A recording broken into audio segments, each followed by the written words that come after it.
Hey you guys, hey, let's talk Airbnb and let's just chop it up about the basics. If you're thinking about setting up Airbnb as a side hustle using your actual property, or a property that you are doing arbitrage on, which means you're going to rent that property and then rent it out on the platform of Airbnb or Vrbo.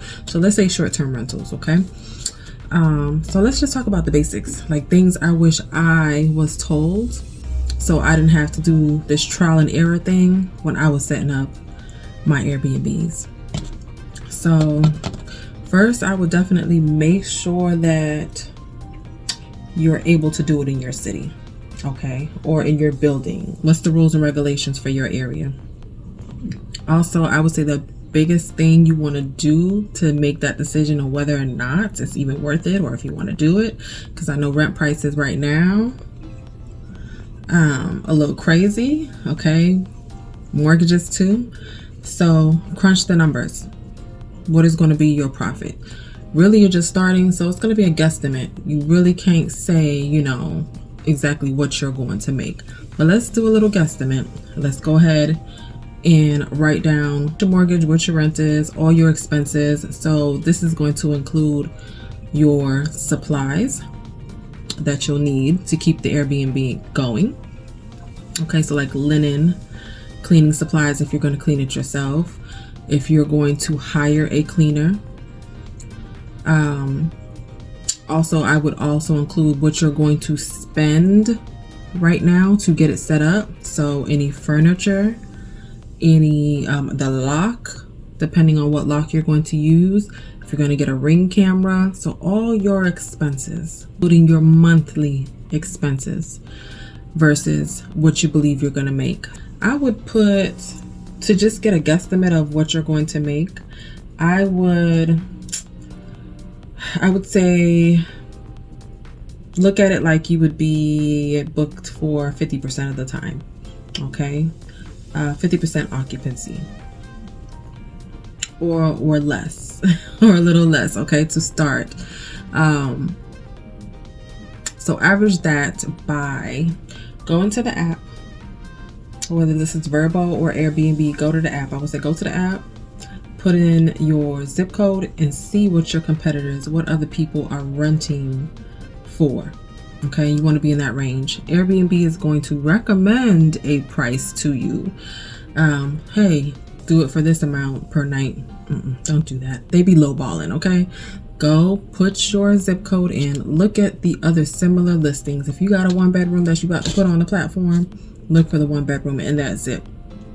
Okay, that's similar to yours, and then run with that price. Maybe a little bit lower to start, but I will tell you, Airbnb, once you put your listing on the platform, it does take 24 to 48 hours to show on the platform.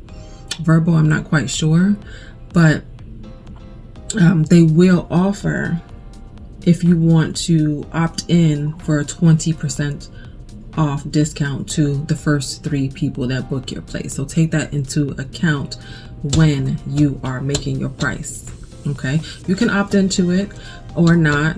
I'm pretty sure if you do, you'll see bookings quicker that way, and maybe your listing is pushed, a lot more because of that discount that you opted into.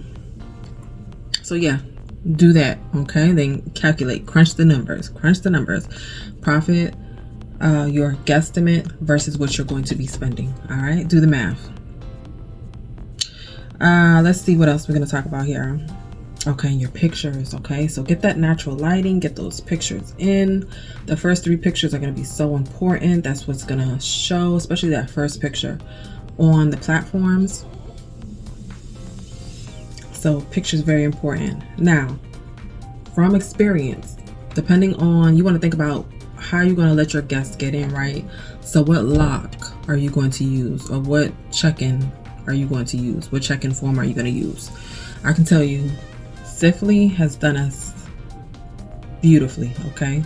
Sifly lock, you just punch in that code, keep it moving. It doesn't require much charging from my experience. And I would say a big no to the August lock. That thing has to be charged so much It drains battery. Like, it's a headache. I would not go that route for sure. That's a big no. Now you're gonna do something like a lockbox. Nice, simple. Hang it from the door, lockbox. If that's the case, you don't want to have to go out to the property. If this person loses that key that was in a lockbox, I would have another key in a lockbox stashed somewhere on the property for backup.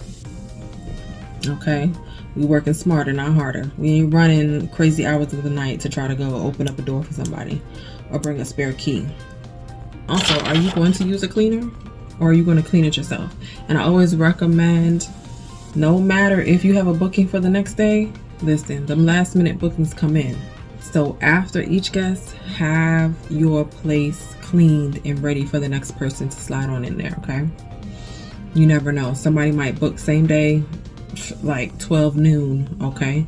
And you want to have that place ready. You don't want to have to scramble for a last minute clean or get over there and clean it yourself.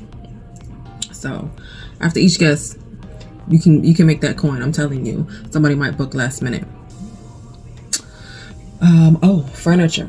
I would say for furniture, Facebook Marketplace. You can't go wrong with Facebook Marketplace. You find so many deals. I'm gonna pop up here the last unit that I furnished, how I furnished it. I'm telling you, almost every piece in there, 90% of, more than that, is from Facebook Marketplace. Okay, we got a few pieces from a furniture liquidation place. We have a lot of those here in Georgia.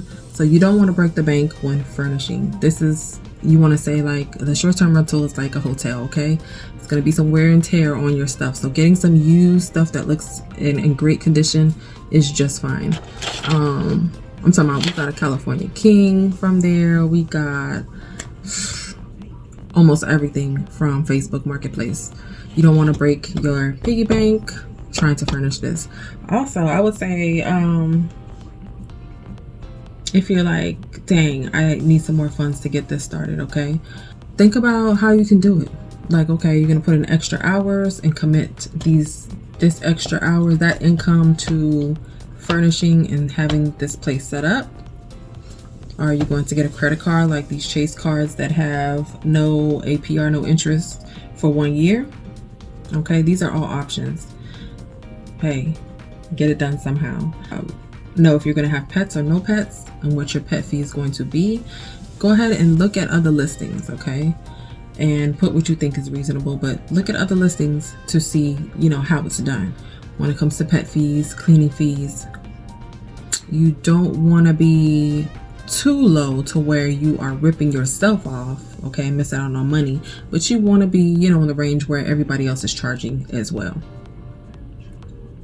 Some people waive the cleaning fee altogether. Me, I'm not one of those people. Cleaners cost money, and if I go clean it myself, that's my time. You get what I'm saying?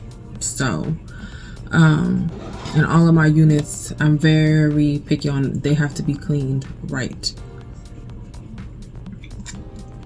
So I'm sure the guests can appreciate that. So I do charge a cleaning fee. I would invest in a Ring camera or something similar to it. You don't do any cameras inside, that's a no-no, but definitely a Ring camera, see what's going on your property. Also for the protection of your guests, okay? Yeah, to see what's going on at your property. You know, that's gonna make you feel a lot better, especially if you're new to hosting. Like, for example, we have a pet fee. We have a flat rate pet fee. You can have up to 4 pets and you just pay 1 fee. There was a young lady who decided she wanted to go ahead and sneak 4 big ass dogs. Not even sneak, she was just on a ring, just doing her thing, bring them dogs in. 4 huge dogs to the property. That cleaning was okay, so that is an extra fee because all of that hair, and you already know what comes with a pet. That takes a lot bit more time, okay? But yeah, I was able to see that. Well, not see it, because I saw all throughout the house with the hair, okay? So we had to get a deep clean done there. But I was able to actually show that to Airbnb, and she had to pay for those pets. Okay, she tried to buck that. She had to pay for that pet fee.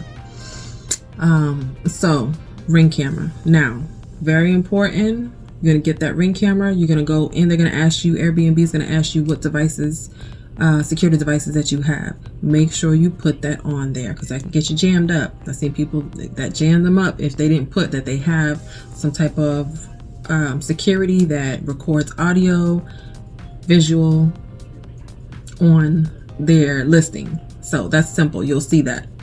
They will ask you that. Make sure you put that in there. Okay.